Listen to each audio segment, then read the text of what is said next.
नमस्कार दोस्तों, मैं अंकुर उपाध्याय स्वागत करता हूं आप सभी का आपके अपने YouTube channel share market analysis में। ग्लोबली अच्छे संकेत के चलते बाजार में एक बार फिर से तेजी देखने को मिल रही है और यही उम्मीद भी थी, प्रिडिक्शन भी थी और सबको दिख रहा था कि कुछ भी खराब खबर नहीं है। और हम आप सभी के साथ कंटिन्यू शेयर कर रहे हैं वीकेंड से ही कि अगर वीकेंड पे कोई भी खबर नहीं आती है, कोई भी खराब खबर नहीं आती है तो बाजार ऊपर की तरफ ही जाना चाहिए। इस समय मार्केट का सिर्फ एक ही हाल है, no bad news is a good news या फिर no news is a good news. या तो कोई खबर ही ना आए और खबर आए भी तो खराब खबर ना आए तो बाजार ऊपर ही चला जाएगा, आपका नीचे जाने के लिए उसके पास कुछ है नहीं, क्योंकि वो रेट कट को लेकर ऑलरेडी गिर चुका है, वो इजराइल ईरान के कमेंट्स पे ऑलरेडी गिर चुका है। तो अब कोई खबर नहीं आती है तो बाजार ऊपर जाना चाहिए।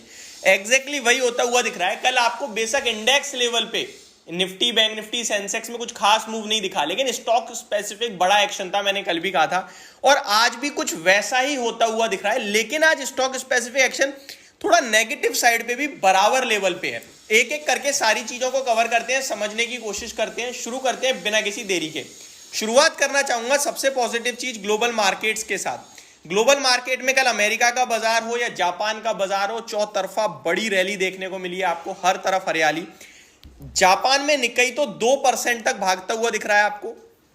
यूरोपियन मार्केट में सब कुछ ठीक था और यूएस मार्केट में डाउ जोन्स 264 पॉइंट ऊपर गया, नेस्डेक इंडेक्स 245 पॉइंट्स ऊपर गया, एसएमपी 500 में 1.25% की तेजी और रसेल 2000 2%। तो चौतरफा तेजी थी। कल अमेरिका में विक्स फिर से 7% घट गया, तो विक्स कंटिन्यू टूटता जा रहा है। एफआईआईडीआईज के फ्लोज में एफआईआईज कैश मार्केट में बेचकर गए, लेकिन उसके सामने फ्यूचर्स में 2897 करोड़ की बाइंग करके गए हैं।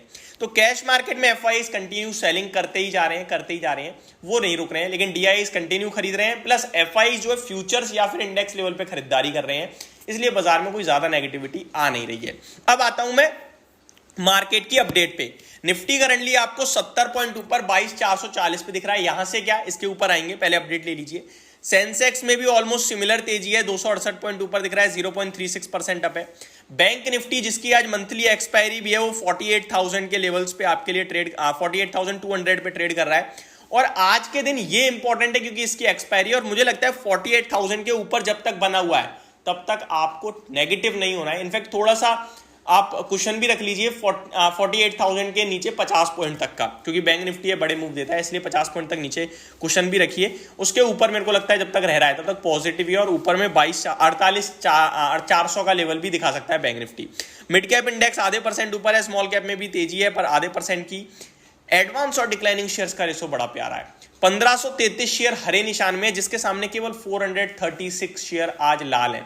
यानी एक गिरने वाले शेयर के सामने आप कह सकते हो ऑलमोस्ट 4 शेयर बढ़ने वाले हैं। सेक्टर स्पेसिफिक एक्शन भरपूर है, केवल पीएसयू बैंक ऐसे हैं जो लाल निशान में, बाकी हर तरफ तेजी है। और लीड कर रहा है मेटल, जिसमें कमोडिटी के दाम घटे हैं फिर भी मेटल लीड कर रहा है, ये इंटरेस्टिंग है। अब मेटल लीड क्यों कर रहा है इसको समझना जरूरी है, बट अभी के लिए सिर्फ इतना ही अपडेट है। निफ्टी पे आता हूं दोबारा से लेवल्स देखिए, 22,440, 22,500 हर्डल है और इस एक्सपायरी पे यहां से कल तक कुछ खराब खबर नहीं आती है तो हम 22,650 की तरफ बढ़ सकते हैं, क्योंकि शॉर्ट कवरिंग ट्रिगर हो सकती है। देखिए मंथली एक्सपायरी है, शांति से नहीं बीतेगी, शॉर्ट कवरिंग ट्रिगर हो सकती है। हम ऊपर की तरफ जा रहे हैं तो मेरे को लगता है यहां पे आपके लिए और तेजी बन सकती है। वहीं कुछ खराब खबर आ गई या फिर अमेरिका से नेगेटिव संकेत आ गए तो फिर दोबारा 22,300 के करीब अगर आते हैं तो वो लेने के मौके होंगे। अब आ जाते हैं हम स्टॉक स्पेसिफिक। तो आज मिक्स है रुझान, जैसे कि एमसीएक्स अपने नंबर के बाद 7% टूट गया, तो वहीं 361 वेल्थ अपने नंबर्स के बाद 6% ऊपर है। कल मैंने वीडियो भी बनाई थी इस पे और मैंने कहा था कि मेरे जानने वालों के पास रिजल्ट्स के बेसिस पे ही पोजीशन हो सकती है, डिस्क्लेमर दिया था, वो पोजीशन कट हो गई है क्योंकि रिजल्ट्स के लिए ही लिया था। सुबह जब ये 13% 14% ऊपर खुला तो वहाँ पोजीशन कट थी, तो मैंने डिस्क्लेमर देके क्लियर कर दिए चीजें। अब इसमें कोई पर्सनल इंटरेस्ट नहीं है। बाकी इसके नंबर अच्छे थे, 6% ऊपर दिख रहा है, 6% की उम्मीद थी मेरी, क्योंकि बाकी के वेल्थ मैनेजमेंट स्टॉक और इसमें 5-6% का गैप आ रहा था और रिजल्ट इसके बड़े दमदार आए हैं, तो ये पॉजिटिव था। उम्मीद थी तेजी में रहेगा, तेजी में रहा शेयर। जिंदल 7% ऊपर है, डेटा पैटर्न्स में तेजी है। आज राजेश एक्सपोर्ट 9-9.5% ऊपर है, बड़ी पिटाई पड़ी है शेयर में, बड़ी रिलीफ में आए होंगे इसके इन्वेस्टर। एजिस केमिकल में भी 11% की तेजी है। कल एक स्टॉक मैंने आप सभी के साथ कवर करा था, सुदर्शन केमिकल, जहां मैंने कहा था कि इस शेयर पे आपके लिए बड़ी पॉजिटिव खबर आ रही है जर्मनी से, इस पे नजर रखिए, अभी भी तेजी में आ सकता है। कल 14% भागा, अभी भी 5% ऊपर देखने को मिल रहा है ये शेयर। गिरने वाले स्टॉक्स में एमसीएक्स है, स्पार्क एक बार फिर 5% के लोअर सर्किट पे लग गया है। टाटा कंज्यूमर खराब नंबर के चलते 5% नीचे है। आइडिया कल बड़ी तेज भागने के बाद आज 5% नीचे, और आई थिंक कल इसके जो एफपीओ में शेयर्स हैं वो अलॉटमेंट आ जाएगी, तो 11 रुपए का अलॉटमेंट के सामने भी 13 रुपए 75 पैसे आ गया है। 13 रुपए तक भी आ गया तो भी इन्वेस्टर्स को 2 रुपए प्रति शेयर का मुनाफा होगा, जो कि 20% से ज्यादा का होता है। तो मेरे लिए ठीक है, स्टॉक में आपको एफपीओ में डायरेक्ट 20% का मुनाफा मिल गया 4-5 दिन में, और क्या चाहिए। अगर यहां से भी नीचे आ गया तो और यहीं रहता है तो फिर और बड़ा मुनाफा आएगा। ये कुछ स्टॉक है।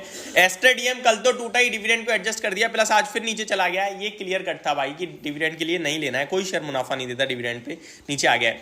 टाटा एलेक्साई नंबर फ्लैट थे, थोड़े से नेगेटिव थे, मेरा व्यू यही था कि हल्का नीचे जा सकता है शेयर, इसीलिए कल हमारे व्यूअर का एक कमेंट आया था, मैंने उस पर इंस्टेंटली रिप्लाई दिया था कि अभी मत लो, क्योंकि मिड कैप आईटी थोड़ा टंबल कर रहा है, मे बी रिजल्ट्स के बाद ये भी कुछ नेगेटिव संकेत दे दे।